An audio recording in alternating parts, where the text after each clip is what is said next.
నమస్కారం వార్తలకు స్వాగతం. ముందుగా ముఖ్యాంశాలు. CM Chandrababu Naidu press meet, పలు అంశాలపై వివరణ.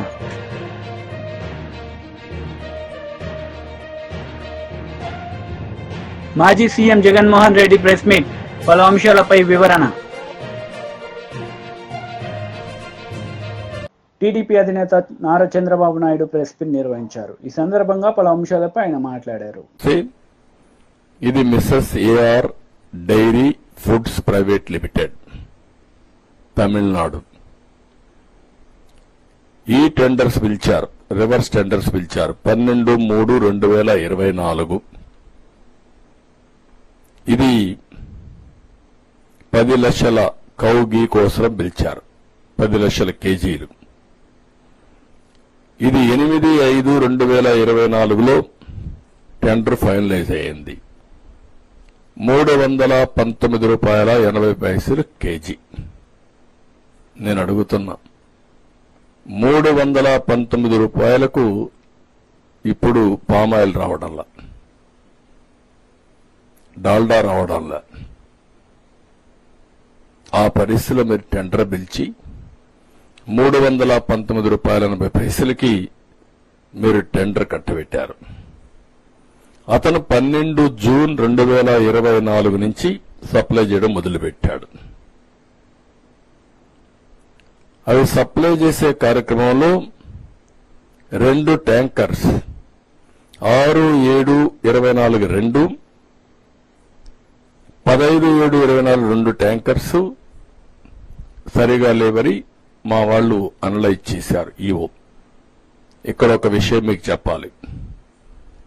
నేను ముఖ్యమంత్రి అవుతానే, ముఖ్యమంత్రి అయ్యే లోపలనే చీఫ్ సెక్రటరీ లీవ్ పెట్టి వెళ్ళాడు, ఆనాడు ఉండే చీఫ్ సెక్రటరీ. అతను అవుతానే ఇమ్మీడియట్ గా ఇన్ఛార్జ్ చీఫ్ సెక్రటరీని అపాయింట్ చేసుకున్నాం. అది అయిన తర్వాత నేను సీఎం స్వేరింగ్ ఇన్ చేశాను.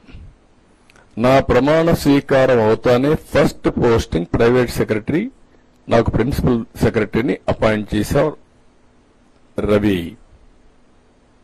రవిని.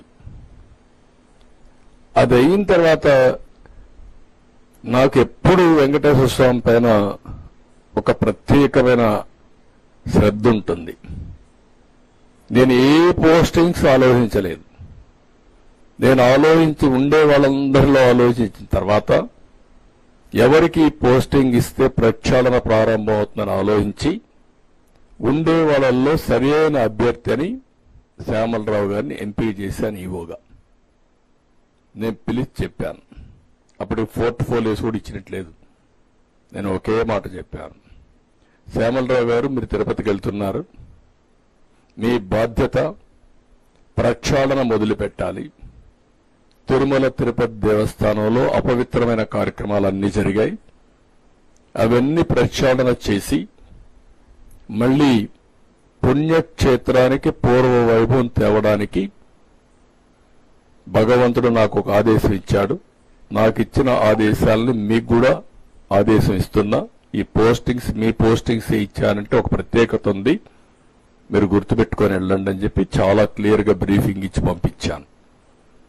అక్కడి నుంచి నేను ఎప్పటికప్పుడు వింటున్నాను. Day by day improvement start అయింది. నేను కూడా ఏ ఆఫీసర్కైనా కొంత టైం ఇవ్వాలి. అందుకే ఆ టైం ఇచ్చినప్పుడు ఇంప్రూవ్మెంట్ వస్తే, ఇందులో అతను చేసిన పని మీరు చూస్తే ఎవరైతే సప్లై చేసే వాళ్ళందరూ సబ్ స్టాండర్డ్ సప్లై చేస్తున్నారు. ఆ సబ్ స్టాండర్డ్ సప్లై చేస్తే గట్టిగా పిలిచి అందరికీ వార్నింగ్ ఇచ్చాడు.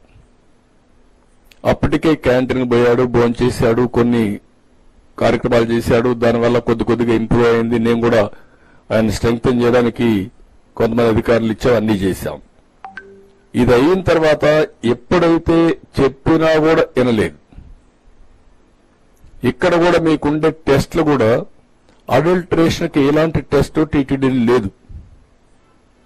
ఒక నమ్మకం, ఒక పవిత్రతతో ఇంతవరకు జరిగింది. భయము, భక్తి రెండు ఉన్నాయి. కాబట్టి భయం ఉంది దేవుడంటే, దేవుడంటే అభిమానం, భక్తి ఉంది. కాబట్టి ఎవ్వరు కూడా అక్కడ తప్పుడు పనులు చేయకుండా సిస్టమేటిక్ గా చేసుకుంటూ వచ్చారు. అందుకే ఎక్కడ కూడా నాణ్యతా ప్రమాణాలు దెబ్బతినకుండా ముందుకు పోయే పరిస్థితి వచ్చింది. ఈ 5 ఏళ్లలో వచ్చే కొందికి లడ్డంతా కూడా మీరు చూసుంటారు. సెల్ఫ్ లైఫ్ ఎక్కువ ఉండే లడ్డు ఈ మధ్యకాలంలో 3 రోజుల్లో చెడిపోవడం, చెడు వాసన రావడం, అదే మాదిరిగా గుమగుమలాడవలసినటువంటి ఆ లడ్డు ఆ షేపు కూడా కేవలంగా ఏదో పాసిపోయినట్టు లైట్ కలర్లో కనపడడం. నేను పోయినప్పుడు నాకు కొన్ని రోజులు నేను సీఎం అయినప్పుడు కూడా ముందు సీఎం కంటే ముందు పోతే చాలా కోపం కూడా వచ్చేది. అది తినాలంటే చాలా బాధ వేసేది. ఏంటి ఇవన్నీ మారిగా అయిపోయినాయని. కానీ దిగమింగుకున్నా. నేనేమన్నా మాట్లాడితే కావాలని అక్కస్తో మాట్లాడుతున్నారని చెప్పి అంటారనే ఉద్దేశం దిగమింగుకొని గమనున్నాను. అలాంటిది మీరు చూస్తే ఇక్కడికి వచ్చినప్పుడు 4 ట్యాంకర్స్, అప్పటికే 4 ట్యాంకర్స్ వచ్చేసాయి, దాన్ని వాడారు. 4 ట్యాంకర్స్ వచ్చాయి. 4 ట్యాంకర్ చెప్పినా ఎనలేదు కాబట్టి అక్కడి నుంచి ఈయనకుండే అధికారం ఉపయోగించుకొని ఎన్డీడీబీ ల్యాబ్కు పంపించాడు. ఎన్డీడీబీ ల్యాబ్కు పంపిస్తే అది 16/7/2024, 23/7/2024 రిపోర్ట్స్ బ్యాక్ వచ్చాయి. ఆ రిపోర్ట్స్ బ్యాక్ వస్తే ఆ రిపోర్ట్స్ ని బేస్ చేసుకొని అతను యాక్షన్స్ మొదలుపెట్టాడు. ఆ రిపోర్ట్స్ మీకు అందరికీ ఇచ్చాం. మాజీ సీఎం జగన్మోహన్ రెడ్డి మీడియా సమావేశం నిర్వహించారు. ఈ సందర్భంగా చంద్రబాబు నాయుడుపై ఆయన మండిపడ్డారు. నేపథ్యంలో దాన్ని డైవర్ట్ చేసేందుకు ఈ పెద్ద మనిషి చంద్రబాబు నాయుడు ప్రకాశం బ్యారేజీలో బోట్లంట, ఆ బోట్లతో బ్యారేజీని ధ్వంసం చేయడానికి ప్రయత్నించారంటూ ఇంకొక డైవర్షన్ టాక్టిక్.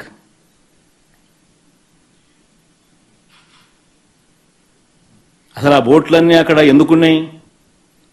ఆయన చేస్తా ఉన్న ఇసుక మాఫియాలో భాగంగా ఆ బోట్లు ఆయన అక్కడ పెట్టుకున్నాడు.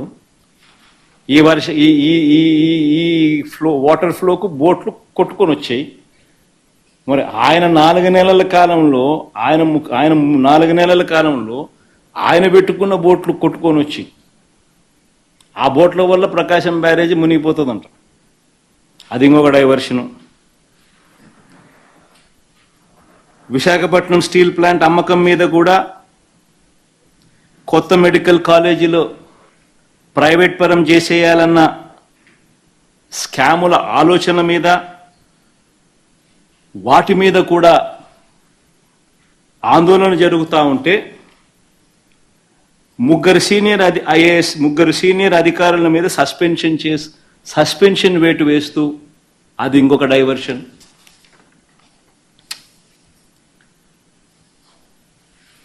చివరికి 100 రోజుల పాలన మీద చంద్రబాబు నాయుడు గారి 100 రోజుల పాలన మీద దృష్టి పెట్టేసరికి ఇప్పుడు తిరుమలకు వచ్చే నెయ్యి కల్తీ జరిగిందంటూ ఇంకో డైవర్షన్. ఇది నిజంగా అన్నిటికన్నా ఇంకా ఆశ్చర్యం కలిగించే పెద్ద డైవర్షన్. ఎందుకనంటే చంద్రబాబు నాయుడు అనే వ్యక్తి ఎంత దుర్మార్గుడు, ఎంత అన్యాయస్తుడు అని అంటే నిజంగా దేవుడిని కూడా రాజకీయాల కోసం వాడుకోగలగాలి అని ఆలోచన చేయగలిగిన వ్యక్తి ప్రపంచ చరిత్రలో ఎవడు ఉండడు. ఇంత అన్యాయస్తుడు ప్రపంచ చరిత్రలో ఎవడు ఉండడు. దేవుడు ని రాజకీయాల కోసం ఉపయోగించుకోవాలి అని ఆలోచన చేయగలిగిన దుర్మార్గమైన మనస్తత్వం ఒక చంద్రబాబు నాయుడు గారికి మాత్రమే ఉంటాయి. నిజంగా ఇది ఎంత దారుణమైన డైవర్షన్ పాలిటిక్స్ అంటే, ఒకవైపున 100 రోజులు చంద్రబాబు నాయుడు గారి పరిపాలన మీద ప్రజలందరూ కూడా చంద్రబాబు నాయుడు మీద కోపం వెలుపుచుతా ఉన్నారు.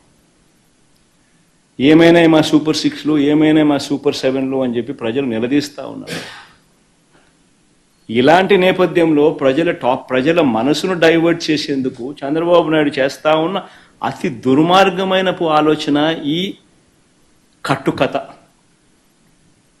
నిజంగా ఈ కట్టుకథ ఎంత దుర్మార్గము అనేది నేను మీ అందరికీ కూడా ఒక కొద్ది నిమిషాలు మీ టైంలో ఇస్తే నేను ఎక్స్ప్లెయిన్ చేస్తా.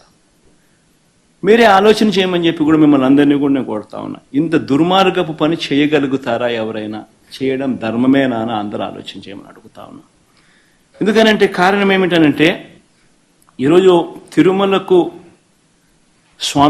స్వామివారికి వచ్చే ఈ నెయ్యి, ఈ తిరుమలకు వచ్చే ఈ నెయ్యి చంద్రబాబు నాయుడు గారు అన్న మాటలు దీనికి సంబంధించి ఈ నెయ్యిలో కల్తీ జరిగింది అంటూ తాను అన్న మాటలు నిజంగా ఎంత దారుణమైన మాటలు అంటే నాసరికమైన ఇంగ్రీడియంట్స్ వాడారని, తిరుపతి లడ్డులో యానిమల్ ఫ్యాట్ గీక్ బదులు వాడినారని,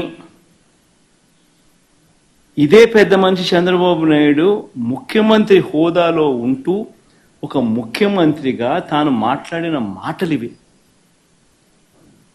నిజంగా ఒక ముఖ్యమంత్రిగా ఉన్న వ్యక్తి ఈ మాదిరిగా అబద్ధాలు ఆడడం ధర్మమేనా? కొన్ని కోట్ల మంది వెంకటేశ్వర స్వామి భక్తులు దేశవ్యాప్తంగా కాదు ప్రపంచవ్యాప్తంగా ఉన్నారు. వారందరి మనోభావాలను తో ఆడుకోవడం ధర్మమేనా?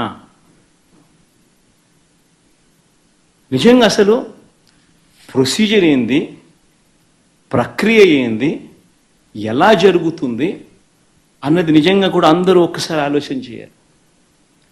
ఈరోజు ఈ నెయ్యి సప్లై చేసే ఈ కార్యక్రమం ఏదైతే జరుగుతూ ఉందో ఇదేదో కొత్తగా జరిగే కార్యక్రమం కాదు. ఇది ప్రతి 6 నెలలకు ఒకసారి ఇది రొటీన్గా రెగ్యులర్గా జరిగే కార్యక్రమం. ప్రతి 6 నెలలకు ఒకసారి ఆన్లైన్లో టెండర్లు పిలుస్తారు. ఆ ఆన్లైన్లో పిలిచిన టెండర్లకు ఆధారంగా కంపెనీలు కోట్ చేస్తాయి. L1 ఎవరికి వస్తారో వాళ్ళని బోర్డు అప్రూవ్ చేస్తుంది.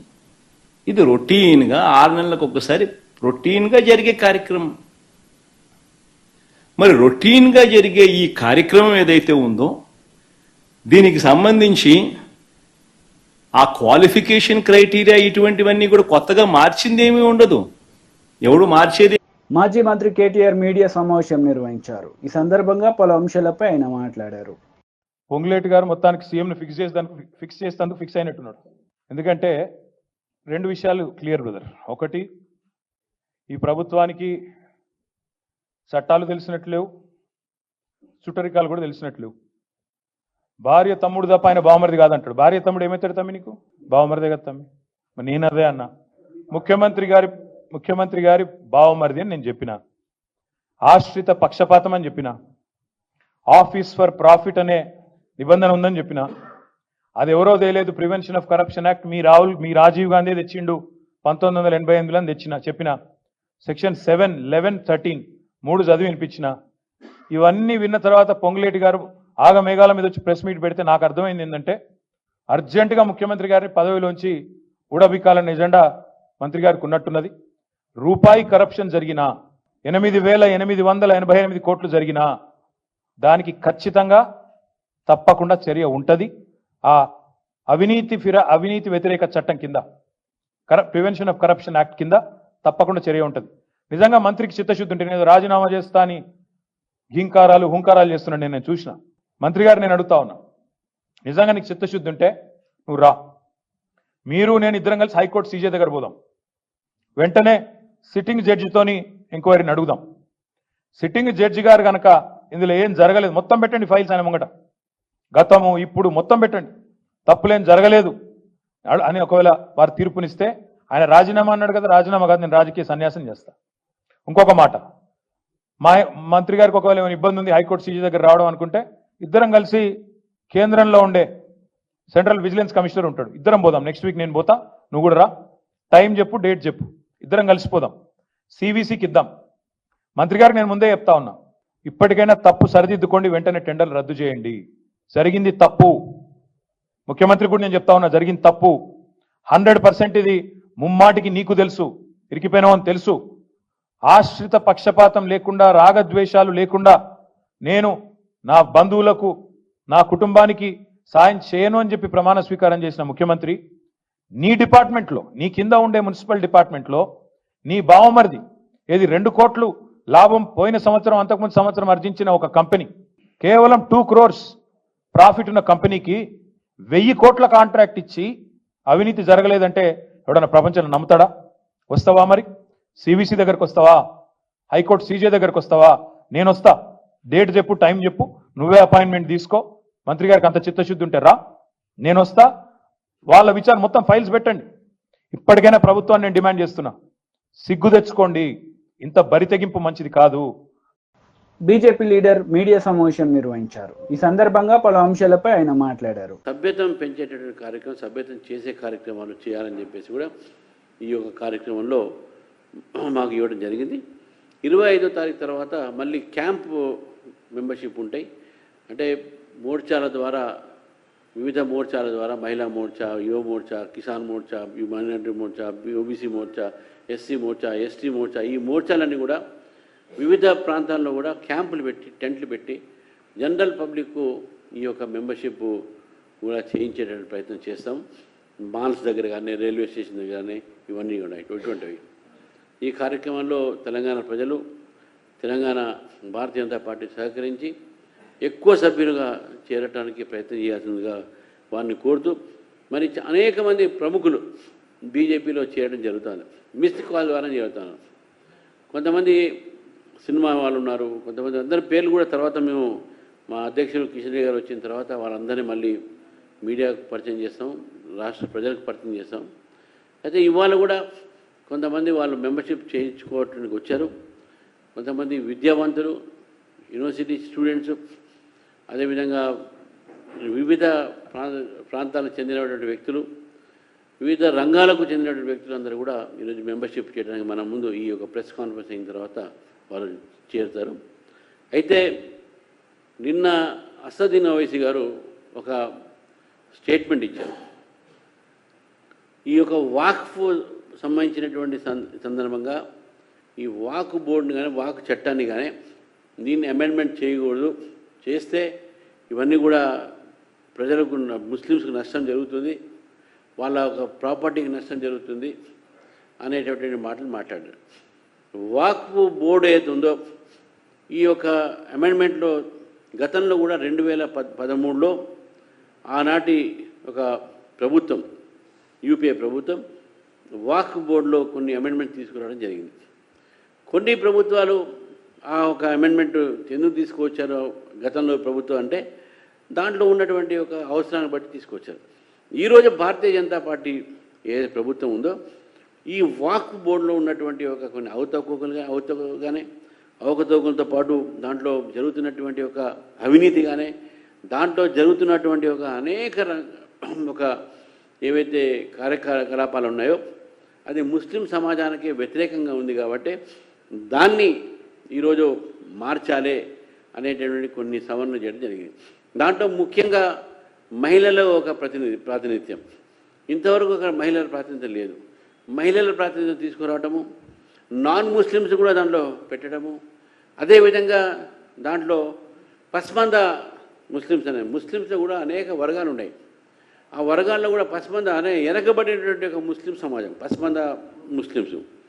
ఈ పస్మంద ముస్లిమ్స్, అదేవిధంగా షియా ముస్లిమ్స్, ఇంకా అనేక రకమైనటువంటి ఏవైతే తెగలేదు ఉన్నాయో ముస్లిం సమాజంలో వారందరికీ ఎప్పుడు కూడా దాంట్లో ప్రాతినిధ్యం రాలే. వాళ్ళందరూ కూడా దీంట్లో అమెండ్మెంట్ చేయాల్సిన అవసరం ఉందని చెప్పేసి వాళ్ళు మెచ్చుకోవడం జరిగింది నరేంద్ర మోదీ గారి ప్రభుత్వాన్ని. మరి కేవలం ఒక ఈ అవినీతిని ప్రోత్సహించేటటువంటి వ్యక్తులు వాళ్ళ ఎక్కడ వాక్ బోర్డు మీద, వాక్ ప్రాపర్టీస్ మీద వాళ్ళ ఒక పట్టు కోల్పోతారనే భయంతో అసదుద్దీన్ ఓవైసీ ఈ మాటలు మాట్లాడుతూ ఉన్నాడు.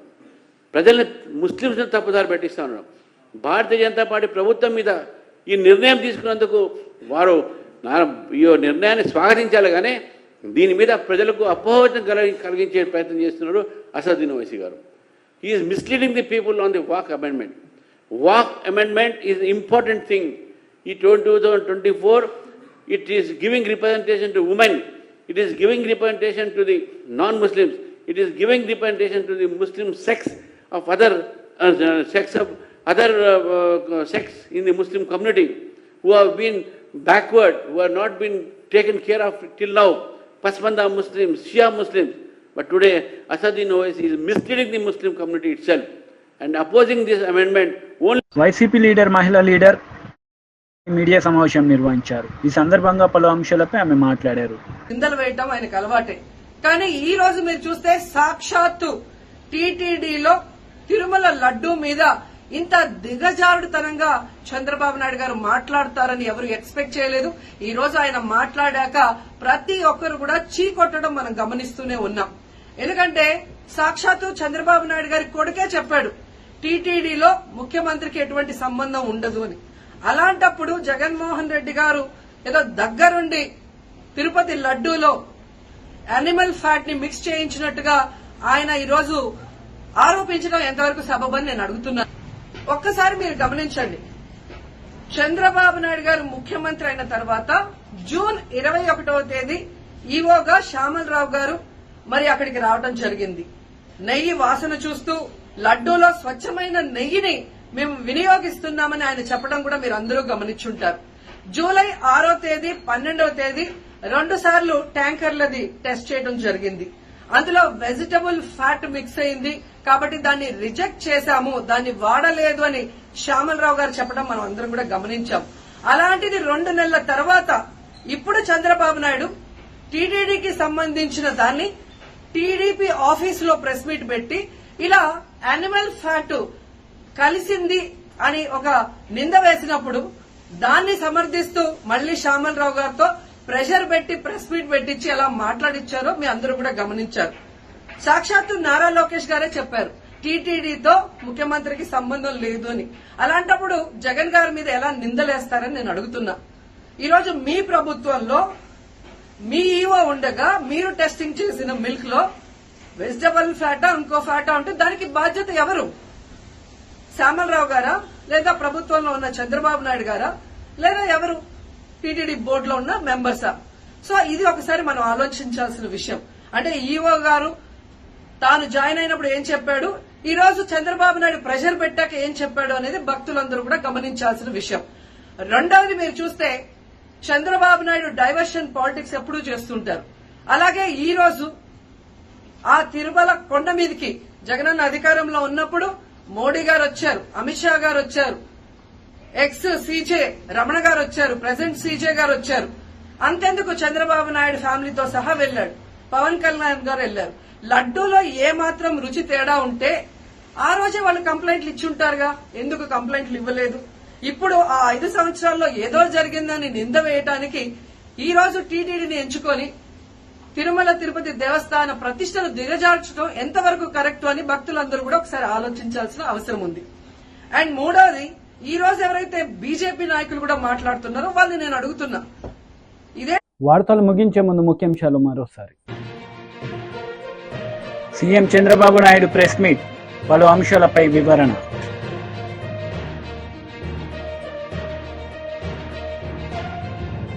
మాజీ CM Jaganmohan Reddy press meet, పలు అంశాలపై వివరణ. ఈ వార్తలు ఇంతటితో సమాప్తం. తిరిగి ప్రసారమయ్యే వార్తల్లో మళ్ళీ కలుద్దాం. అంతవరకు సెలవు. నమస్తే.